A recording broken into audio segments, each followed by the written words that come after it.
por më duhet vlerësoj në mënyrë shumë të posaçme Senidën vet. Jo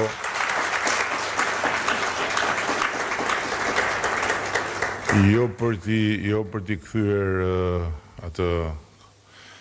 fjalën e mirë, por sepse realisht edhe prania ime sot këtu është rezultati i kërcënimit direkt që i bëri Senida zyrës time,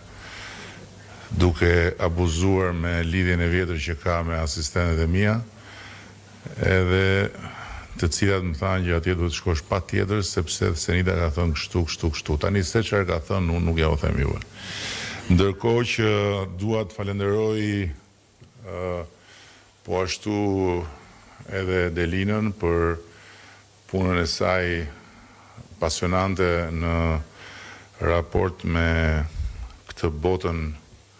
e vogël por shumë të madhe të inovacionit dhe të njerëzve që merren me inovacion. Është një përpjekje që Delina e ka nisur si ministre e sipërmarrjes dhe që tani sigurisht do ta vazhdoj dhe ta çoj më tutje si ministre e ekonomisë dhe inovacionit, dhe sigurisht dua të falenderoj Lindën Kaçanajin, drejtoren e Akshit, që është edhe, si thua, flamuri i kësaj përpjekje, një përpjekje që ka nisur me flamurin të vendosur në një varg të vogël që ishte Akshi i asaj kohe, dhe që tani është bërë një anije e cila vërtet na nderon, por edhe na motivon dhe na frymëzon, pasi shohim se sa shumë mund të bëjmë akoma. Nuk dua t'ju lodh me një fjalë të gjatë, as do të marr kohën tuaj për t'ju treguar se sa shumë suksese kemi arritur duke lexuar gjithë të fjalimin që kam këtu, por dua t'ju them që ne kemi rënë dakord brenda nesh të çojmë përpara procesin duke hapur dyert e qeverisë për të gjithë inovatorët dhe duke krijuar një hapësirë të përbashkët me bërtham Agjencinë e Ekselencës, që ne kemi krijuar para pak kohe, dhe të cilën do ta vëmë në dispozicionin tuaj dhe të gjithë inovatorëve. Kjo do të thotë që duam që startupet, inovatorët të kenë mundësi të aksesojnë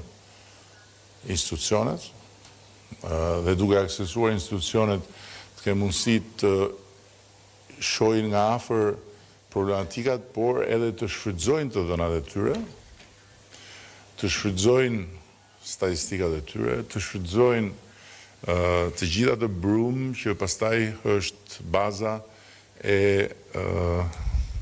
zgjidhjeve përmes inteligjencës artificiale dhe krijimit të modeleve të inteligjencës artificiale. Tani besoj që duke bërë këtë do të ndodh ajo që ndodh gjithmonë me këtë sektor, me këtë fushë, me këtë botë, që do mësojmë shumë gjëra të reja nga njëri tjetri, dhe që do prodhojmë produkte të reja. Ne kemi sfidën të krijojmë një akselerator shumë fuqishëm në mbështetje të ministres sonë të inteligjencës artificiale, që është vetë inteligjencë artificiale, Dhe natyrisht që ky akselerator do të bazohet tek ju, tek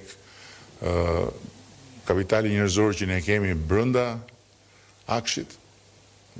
apo brenda agjencisë së ekselencës, dhe me këtë sinergji do të mundohemi që çdo njërit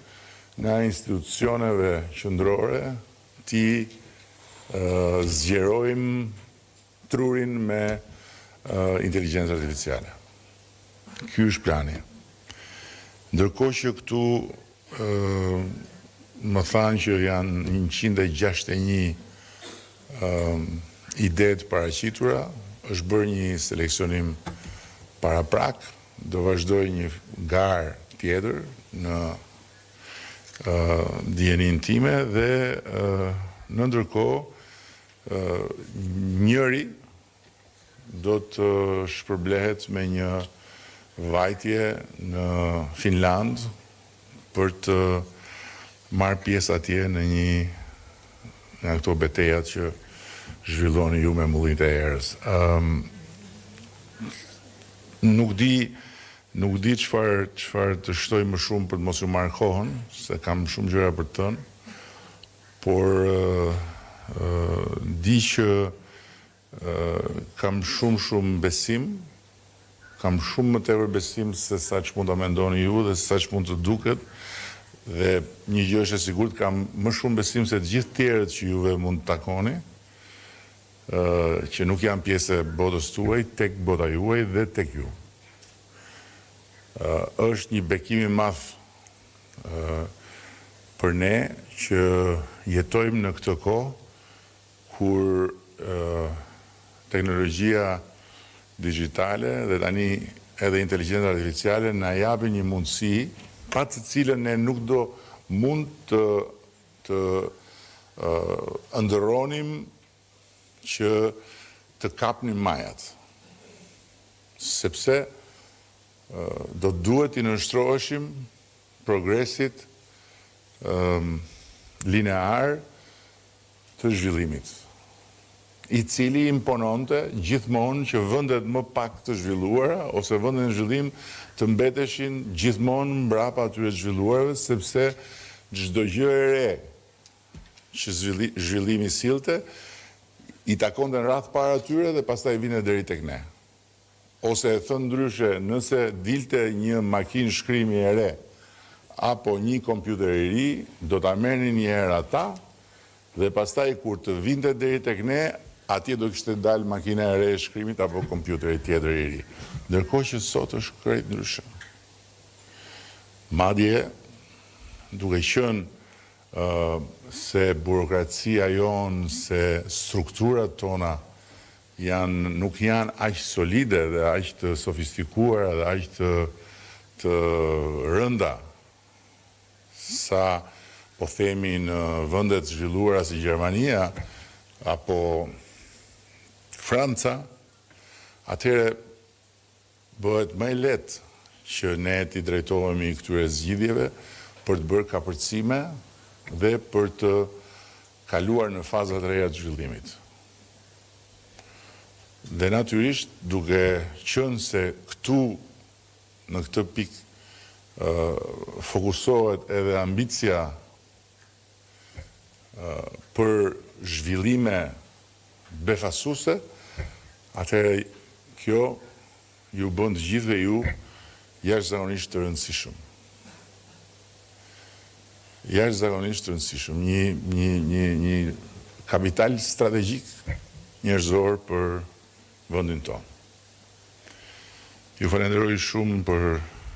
të gjithë përpjekjen që keni bërë deri më tani dhe besoj që jo vetëm nuk do t'ju mungoj vëmendja, por ne nuk do të kursejmë mbështetjen për të gjithë inovatorët me të gjitha mundësitë që kemi.